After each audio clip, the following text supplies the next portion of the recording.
គូរូបកៅស្រានៅក្នុងកម្មវិធី 3ds Max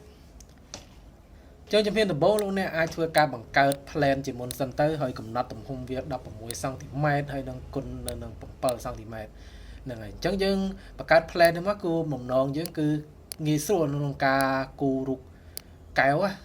គូទៅតាមទំហំនឹងអញ្ចឹងទៅតបន្តិចយើងអាចលើកវាឡើងទៅលើតិចទៅដូរពណ៌អញ្ចឹងទៅដើម្បីងាយស្រួលមើលហើយអាចបង្កើតឡាញមួយមកហើយយើងគូ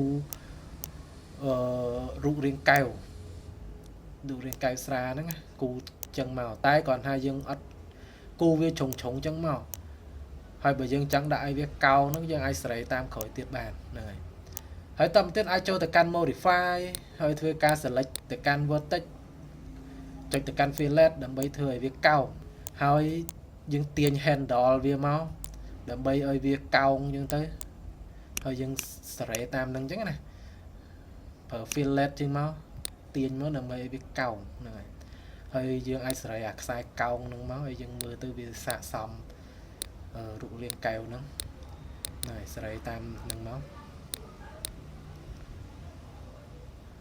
ឬយើងអាចមួយទៀតយើងអាច select ទៅកាន់ vertex ហ្នឹងមក right click យកពាក្យថា smooth អញ្ចឹងដើម្បីឲ្យវាកោងហើយតមកទៀតអាច add modify ណែហើយបន្តមកទៀតយើងអាចកំណត់ setting យើងតាមនឹងមកនោះយើងនឹងបានរូបរាងកែវមួយហើយអញ្ចឹងអាចដូរពណ៌ទៀតបានណែតាមដែលយើងចង់បានអូខេរួចរាល់